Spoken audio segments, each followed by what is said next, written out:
Because I'm like, these ghouls have really good hair. Girls, girls, girls. Oh, baby.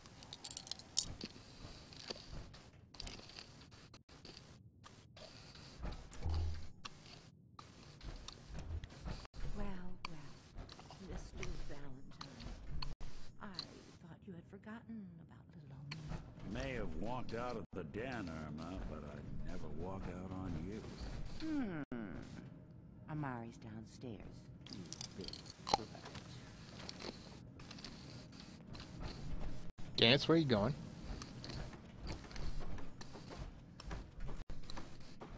Kent Connolly.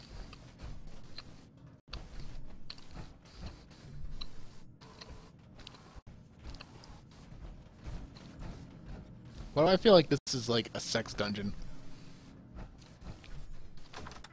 Of course, I mean, if you could relive your memories, you had a particularly good experience, I'm sure you could relive it over and over and over again. Here for Amari? She's downstairs. Irma. Whatever you and Nick are up to, I don't need to know. Just don't let the big metal softy hurt himself, all right? I can't talk to her yet. Later.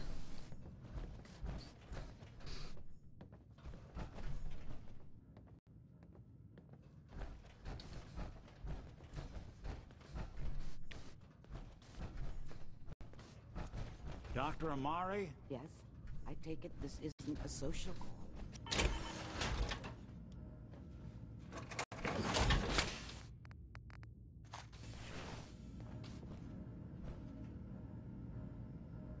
Let Nick explain.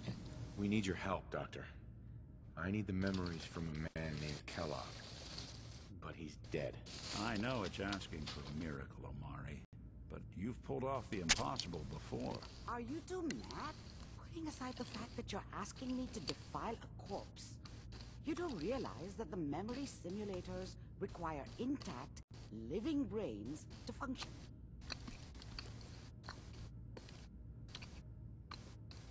Please.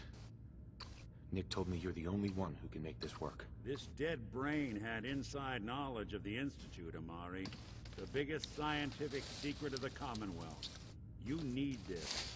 And so do we. Fine. I'll take a look. But no guarantees. Do you have it with you? Here's what I could find. What's this? This isn't a brain. This is... Wait. That's the hippocampus. And this thing attached to it? A neural interface? Those circuits look awfully familiar. I'm not surprised. From what I've seen, all Institute technology has a similar architecture. Go on. Nick's an older model synth. Is he compatible? That's exactly what I was thinking. If we are lucky, it should hook right in. But even if this works, Mr. Valentine would be taking on a tremendous amount of risk. We're talking about wiring something to his brain. Don't worry about me, Amari. Let's do it. I appreciate this, Nick. You can thank me when we've found your son. All right, let's do this. Whenever you're ready, Mr. Valentine, just sit down. If I start cackling like an old grizzled mercenary, pull me out, okay? Let's see here.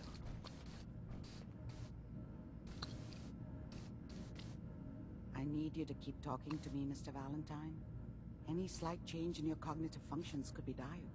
Are you feeling any different? There's a lot of flashes.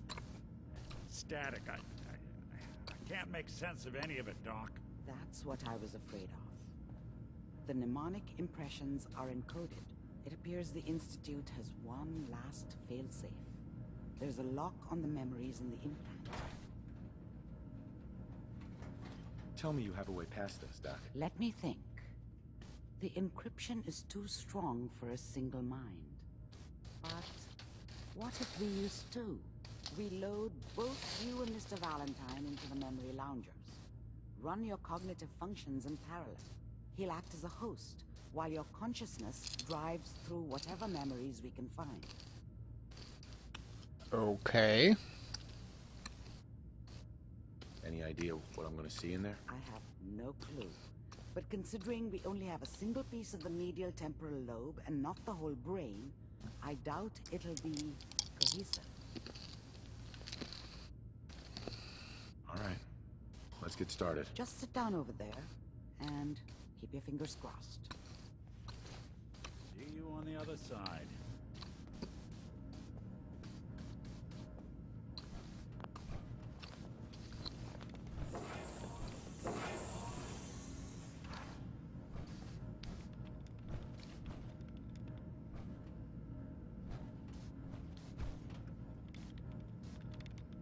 Initiating brainwave migration between the transplant and the host. Mnemonic activity coming from the transplant. It's degenerated, but it's there. We're going to load you into the strongest memories we can find. They might not be stable. Just hold on.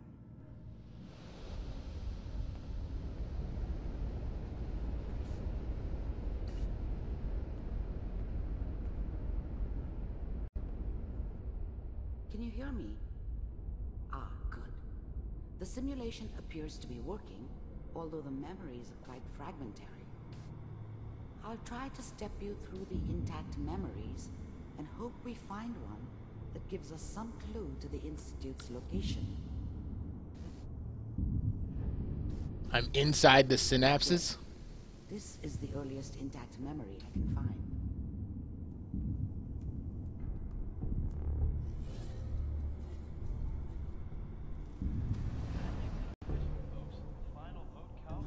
Remember, you are experiencing these memories as Kellogg.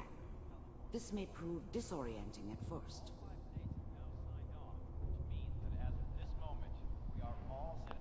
Mom knew how it was. She wasn't soft, but she loved me in her way. And she protected me from Dad. That cost her more than a few beatings. I never knew what happened to her after I left. I didn't want to know. Not then.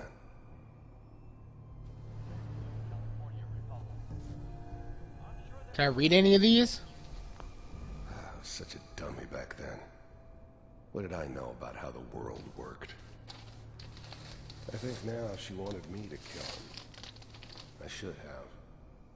Instead, I ended up running away. I told myself I wanted to find somewhere out from under the thumb of the NCR and all their rules. But really, I was running from the guilt of not protecting her from Dad. Yeah, it doesn't matter now, though. What a joke. What's it mean, Mom? Nothing, Connie. People like to talk and hope someone else is going to keep them safe. Teacher at school said the NCR would bring back the good old days. Like before the big war. Don't you listen to that twaddle. I'm going to stop singing you if that's what they're teaching you. I'm going out. Where the fuck did you put my boots? Listen to me, Connie. You take this. You're old enough. You're the man of the family now. It's your job to protect us. Your father's useless, but you won't turn out like him. You're a good boy. And all that on the radio, all useless talk. The only thing that will protect you in this world is that gun in your hands. Mm-hmm. You need to learn to use it if you're going to survive. I will, Mom. I promise. I won't let you down. You've always been my good boy. This doesn't seem to be what we're looking for. There appears to be another intact memory close to you in temporal sequence. There. Try that one.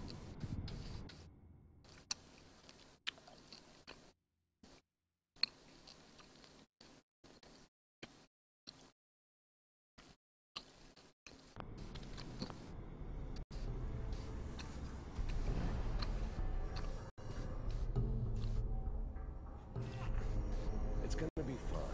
You'll see. But we don't know anybody here. And now, with the baby? Come on, Sarah, you've got to give it a chance. I finally got steady work with a good outfit. Nothing like that in the NCR these days. I'm not saying this was a mistake. I'm just...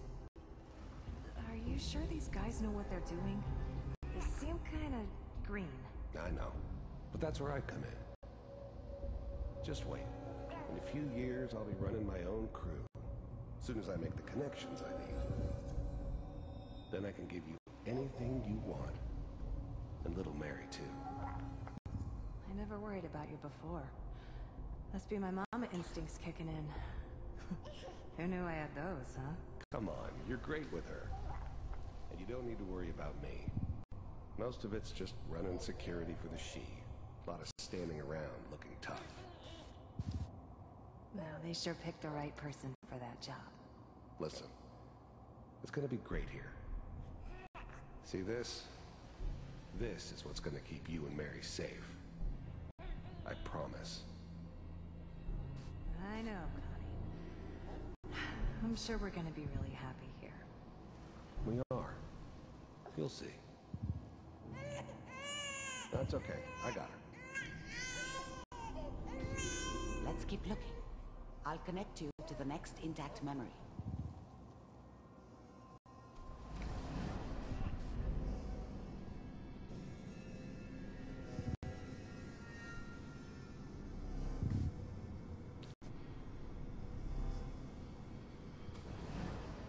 How did you think this was gonna end, Kellogg?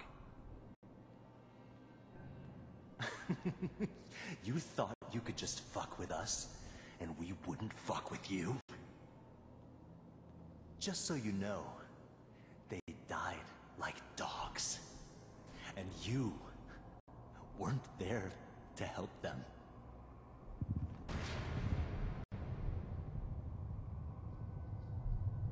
I found another memory to try. I'll connect you.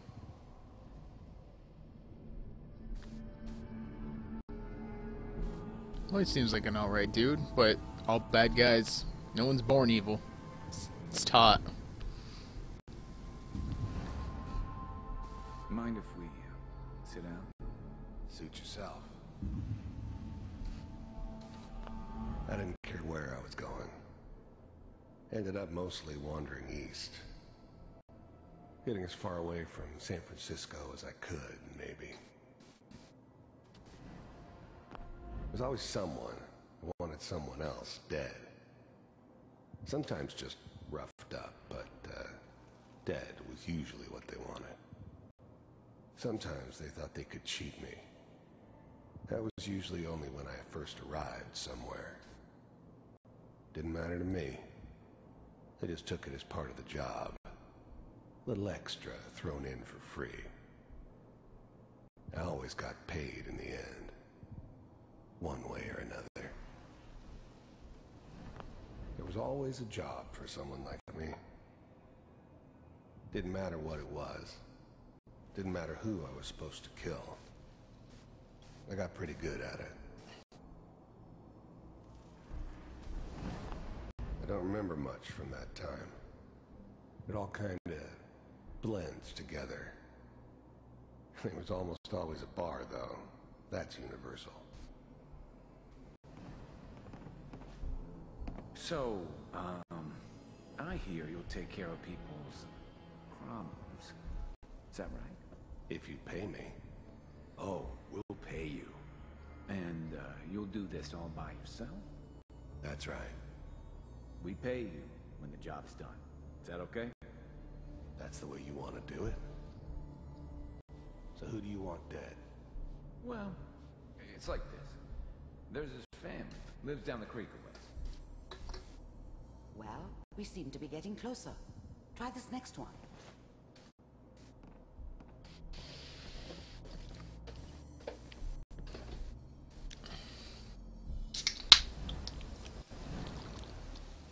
Mind if we sit down? Oh, to replay?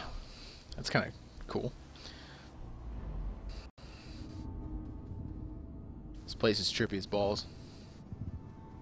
Is this what it's like to be on LSD? Mr. Kellogg, I'm glad you decided to meet with me. I finally ended up in the Commonwealth. I kinda ran out of road. Plus, I'd come to terms with life. I wasn't gonna be stupid enough to get mixed up with caring about other people again. It was just me against the world. And the world had it coming. The first synths weren't all that impressive. I'm good, but I'm not that good. But the Institute could always make more, and kept making them better each time. They still give me the creeps, but you have to get used to them if you want to work with the Institute. So, the first synths weren't all that impressive. You heard all sorts of rumors about the Institute. But I figured they were just a convenient boogeyman for anything bad that ever happened. They were real, all right. They didn't know anything about operating on the surface. Relied on their synths for everything. They had the resources I needed, and I had the expertise they needed. Turned into a permanent arrangement, which suited me just fine. You're with the Institute. I wanted to see for myself if you really existed. We do, as you can see. What do you want? It's come to my attention that you've been rather disruptive of our operations lately. This must stop. I do what people pay me to do. If that's a problem for you, I could see only one way out. And what's that, Mr. Kellogg? If I'm working for you, there's no more problem. From what I hear, you can afford me. I don't think you fully understand the situation you're in. I think I do. Very well. B-748, initiate.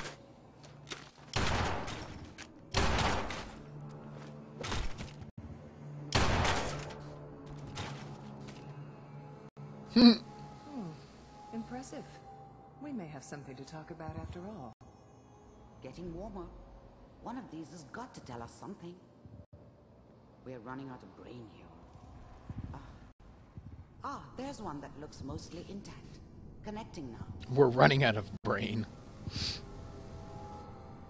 Manual override initiated. Oh shit. Cryogenic stasis. I was now the Institute's main operator in the Commonwealth.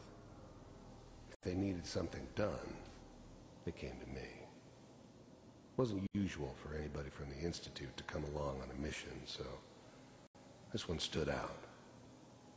They didn't know then who it was we were grabbing from the vault. Of course, neither did they. Not really.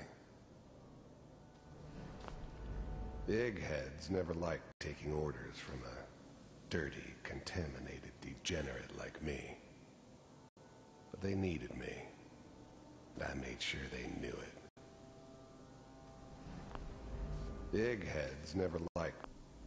I never knew why we didn't just refreeze the rest of them. But we had our orders.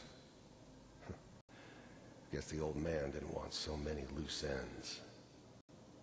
Too bad he left alive the one person he shouldn't have. I'm glad I didn't have to kill the kid.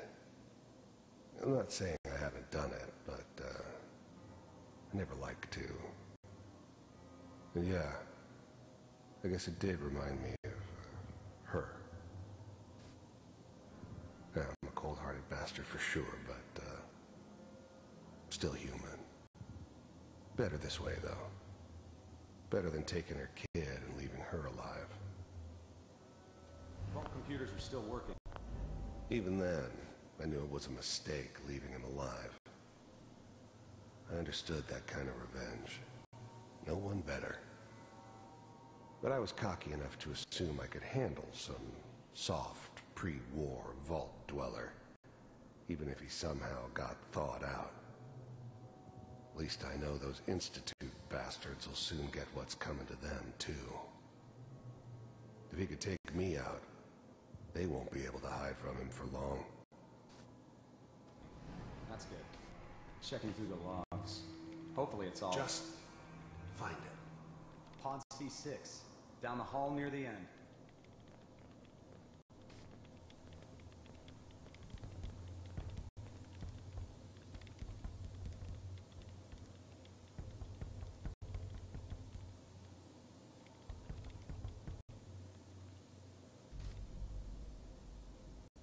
This is the one. Here. Open it.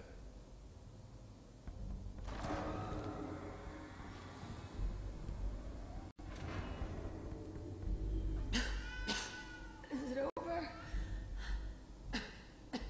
Are we okay? Almost. Everything's gonna be fine. Come here. Come here.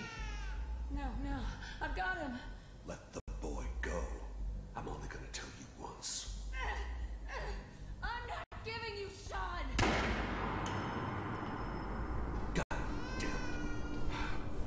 Get the kid out of here and let's go. At least we still have a backup. Cryogenic sequence reinitialized. What's the holdup? I'm almost finished, Kellogg. I just need to confirm.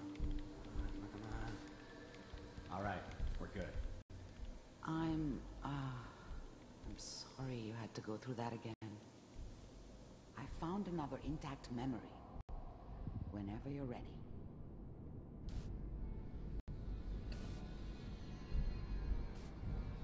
Oh, that must be my kid. Is that your son? This appears to be a very recent memory. So, good news, I think. This whole setup in Diamond City was part of some elaborate plan of the old man's. Seems obvious now that we were bait for our friend from the vault. Timing couldn't have been an accident. It's not how the old man works. I wonder if he outsmarted me in the end. Another loose end tied up. Wasn't my idea to settle down with the kid in the middle of Diamond City. I thought it was a terrible idea, actually.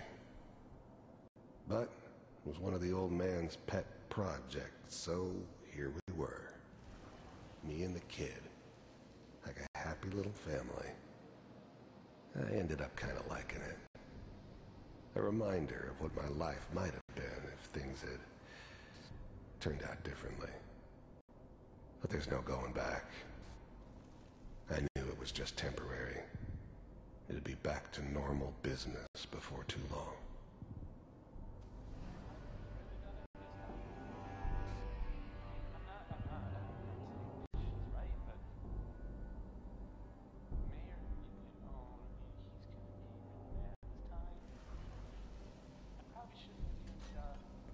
Kellogg. It's okay. The new breed of synths could easily pass as human. Some of them did. But the coursers, they weren't built to blend in. They were killing machines, pure and simple. Smarter, stronger, and faster than almost any real human. I'm just glad they were always on my side. So Terminators. One of these days, you're gonna get your head blown off just barging in here like that. Minimizing my exposure to civilians is a priority. Forget I said anything. So what's the big crisis this time? New orders for you. One of our scientists has left the Institute. Left? As in? He's gone rogue. Name's Dr. Brian Virgil. We know he's hiding somewhere in the glowing sea. Here's his file. Wow. Some heads are gonna roll for this. Capture and return, or just elimination? Elimination. He was working on a highly classified program. No kidding. One of the top bioscience boys? Damn. So, I guess you're taking the kid back with you. Affirmative. Your only mission is to locate and eliminate Virgil. You're taking me home to my father? Yes. Stand next to me and hold still. Okay.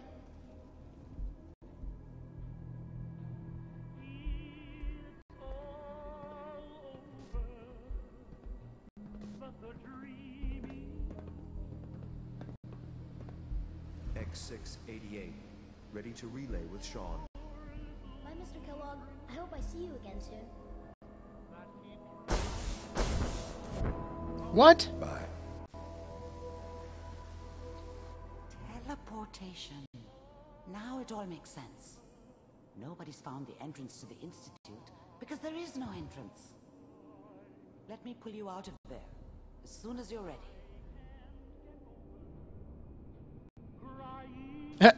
In order to jack out of the Matrix, I need to pick up a telephone.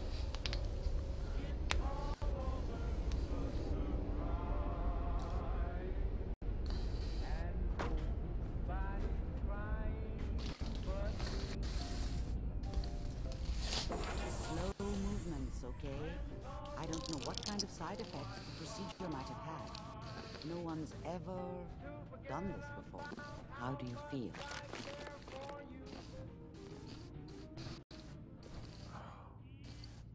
Am I okay? Are you seeing anything bad? Don't be alarmed, but I honestly don't know what to look for. As I said before, this is uncharted territory, but your neural and physiological readings have returned to normal. From a medical standpoint, you're fine. Are you ready to talk about what happened in there? You were along for the ride, weren't you? You saw what I saw. Yes, but it's important we review everything together, in case either of us missed anything. There's more than one person who knows about the Institute. Virgil, that scientist who escaped. I didn't know Institute scientists could defect. This changes everything. He could answer all sorts of questions. Where did the memory say he was? The glowing sea? That can't be right. No one would risk going there, not even to hide.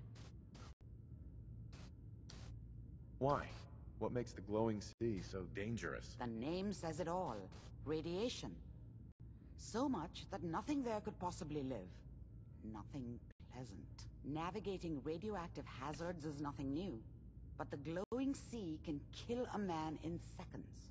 That's why it doesn't make sense. Virgil fleeing into that hell. The exposure alone.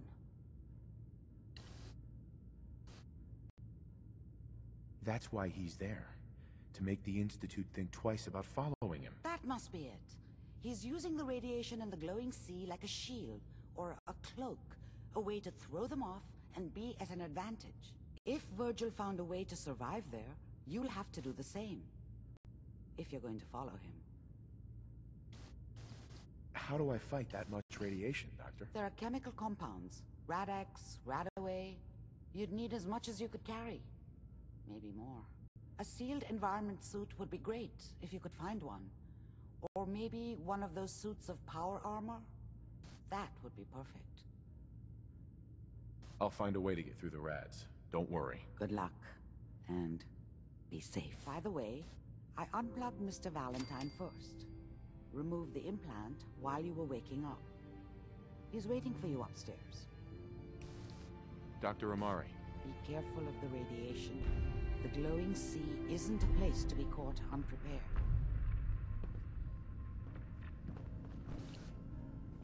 You have to find Virgil. A renegade Institute scientist could finally give us the insight we need. Why are you bothering with that junk? Why are you bothering not telling me that I'm bothering with this junk?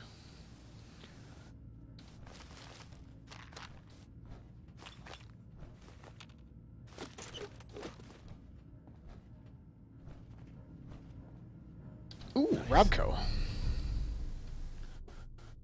Grognak the Barbarian holotape game. Okay, I haven't played any holotape games yet. I might do that. Hold on one sec.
See you, pirate.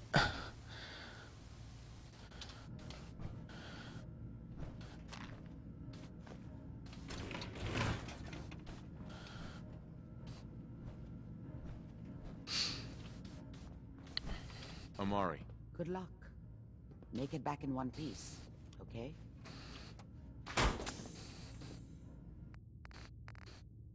I don't know why it puts a fresh fusion core in there every time. It's kind of annoying that it actually does that.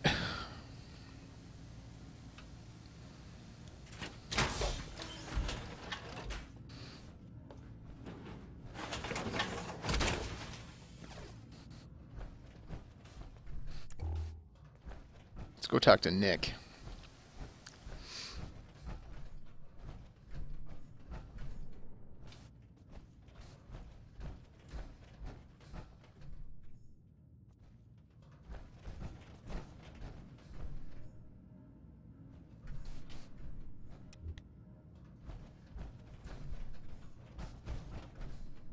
The memory den's not accepting new clients right now, sweetheart. Hey, Irma. Oh, enjoying yourself in Good Neighbor? It's a heck of a town, ain't it?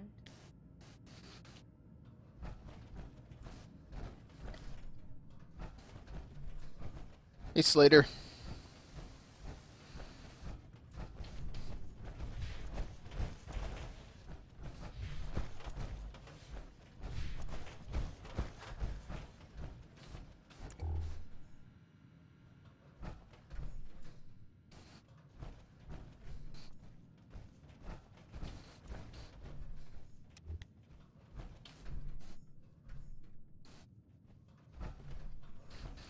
Not really anything of value in here.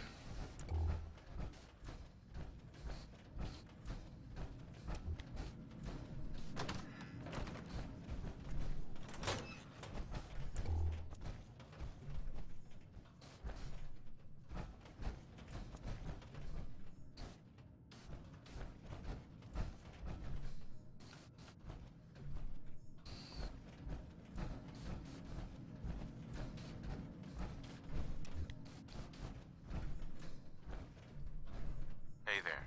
Good Neighbor's crazy. Thefts, murders, worse. Sometimes you just gotta escape a little to make it through the day. I hear you. It's a mess out there. It's rough in the best of days. But now, you ever listen to the Silver Shroud? That's what we need. No matter how bleak things got, he saved the day. My family and I used to listen to every new episode. You mean when they first aired? How? The last broadcast was hundreds of years ago. I was in cryogenic storage for a long time. I only just woke up. Oh man, that's amazing! You're just like Mr. Abominable from episode 83.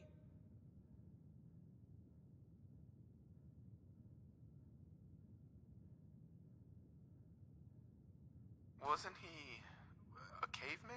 Yeah, that's the one. They found him in an iceberg off the harbor. Boy, if you just woke up.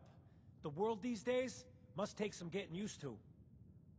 It seems like people are finally rebuilding and recovering from the nuclear war. Maybe in some parts, like Diamond City, but over here, we got a ways to go.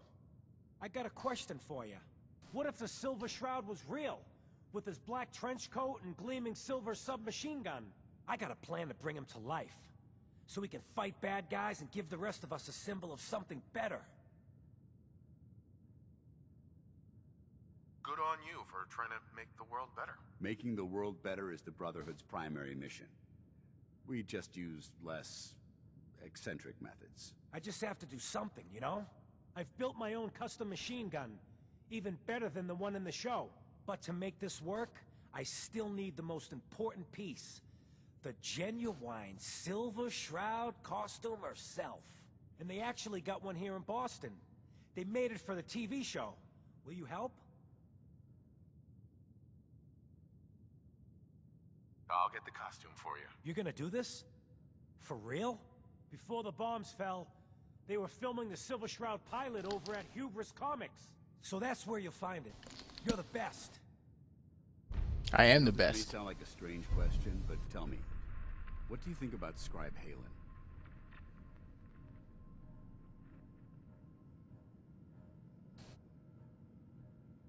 She's as dedicated as they come. A real team player. I couldn't agree more. But I wasn't looking for an evaluation of her performance as a scribe. I wanted to know what you thought of Halen as a person. This isn't like you, Dance. Are you gonna tell me what this is all about? I suppose I'm beating around the bush because I don't normally find these discussions easy to handle. I'll try and get right to the point. The truth is, I'm worried about her. Since you and I are getting along so well, I felt like I could confide in you about it, to get your honest opinion. I appreciate that you value my opinion so highly. Tell me what's on your mind. Let me explain everything from the beginning. A few months before you found us, one of my men was shot multiple times by raiders. Halen stayed by that knight's side for 2 days straight, without sleep, fighting to keep him alive. But he was on a slow decline. I decided that his suffering needed to end, and ordered Halen to administer an overdose of painkillers, so he could die with dignity. Even though I'm certain she wanted to continue fighting for that knight's life. She injected him without question. Are you asking me whether or not I approve? Of course not.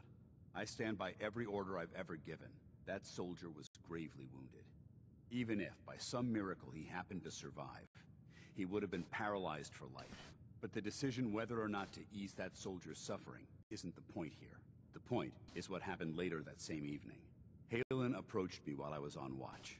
She didn't say a word, but I could tell something was wrong. After what felt like an eternity, she collapsed into my arms, crying. I didn't know what to do, so I just held her for a while. A few minutes later, she stopped, kissed me on the cheek, and simply said, "Thank you," before heading back into the police station. Right then it hit me. Maybe I pushed her too hard. I ordered her to ignore her instincts, to do something her medical training told her was wrong. That's why I'm worried about her, and for that matter, everyone under my command. Halen will be fine. It's you that I'm worried about. Me? I see what you're getting at. I guess I never thought of it that way. Look, 4 soldiers. Over half of my team are gone. Each one of them died because of decisions that I made. I understand the risks that come with the job. We all do. But how can anyone have confidence in me anymore? Hell, how can I have confidence in myself? The way you held Halen tells me you care about them. And they care about you. I never thought of it that way. Well, it looks like things have taken a turn. I signed up to be your sponsor, so I teach you everything that I know. But it looks like I'm the one that needed the lesson today. All joking aside, I'm pleased that we had this discussion. And with all the problems you're facing, you still took the time to listen. It's comforting to know that I can speak to you as more than just your commanding officer. Flirt with him.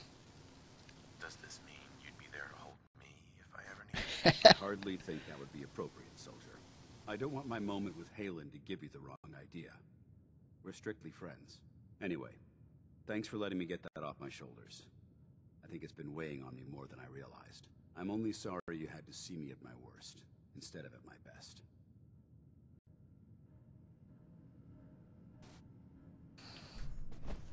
Okay, so I got a quest. Let's talk to Nick.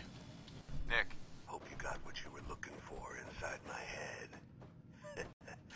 That was right. I should have killed you when you were on ice. Kellogg, is that you? What? What are you talking about? You sounded like Kellogg just then. Did I?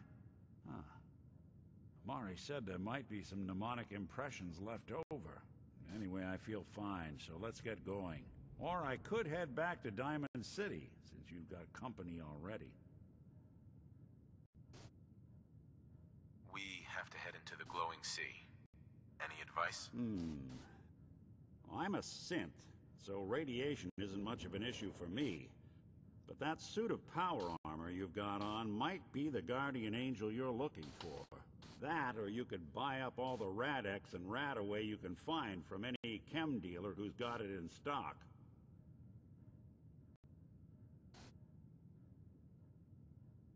Let's get going, Nick. Been one heck of a ride so far.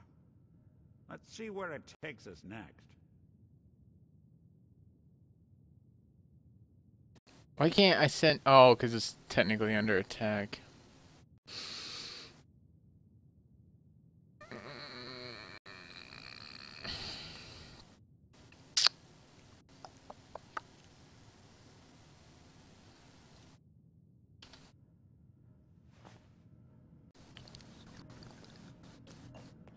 Hey, let me ask you something. Sure, ask away. It's just, with everything that's happened with you and your family, it's a whole hell of a lot to process. I wanted to make sure you're holding up all right. Yeah, I'm all right. Huh. You're a tougher nut than I thought. Tougher than I was. Took me a long damn time to get a feel for this place. Thank goodness I found Diamond City. It's got its flaws, sure, but it beats the hell out of anywhere else in the Commonwealth. Of course, when I took up there back when, people were just as scared of the Institute as they are now. Maybe more. The massacre of the CPG was still pretty fresh in people's minds at that point. And folks were still losing sleep over the broken mask. Plenty of people assumed I was just a saboteur, moving in to melt down the reactor or poison the drinking water. But at the time, they couldn't exactly turn me away. Why'd they let you in? Because I'd rescued the mayor's daughter. Gal of about 15. Pride and joy of the mayor back then. Man by the name of Henry Roberts. The young Miss Roberts decided she'd run off with some caravan hand she'd, known for an evening. Turns out the guy was part of a gang of kidnappers. I didn't even know who I was rescuing, just stumbled on a crying girl and 4 toughs. I took her home and the mayor dubbed me a hero, offered me a place in town. Lots of folks protested, said I was a spy, but he wouldn't have it. Taking up in the city was tricky at first, but I never tried to hide what I was, and people seemed to warm to that.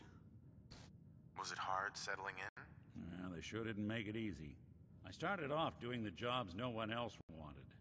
I got more banged up being Diamond City's handyman than I ever did living out in the ruins. But I guess folks never forgot I rescued the mayor's daughter, so they started coming to me when people went missing. Wife runs off with a new paramour and takes the rent money with her. Talk to the synth. An upset father decides moving him and the kids to Good Neighbor in the dead of night's not the worst damn idea since the bomb. Go get Nick. After a while, the jobs got so backed up, they didn't even ask me to do the handyman stuff anymore. Hell, I was so happy to do it, it was months before I started charging anyone. I never stopped being Nick the Synth, but it was Nick the Detective folks came to see. It was about then that things finally started feeling normal. It took me a long time to realize that home is where you make it. And with some time and effort, this place can be home for you, too. That's a long story, but I hope it helps. Want to get moving? There's a lot of people out here could use a hand.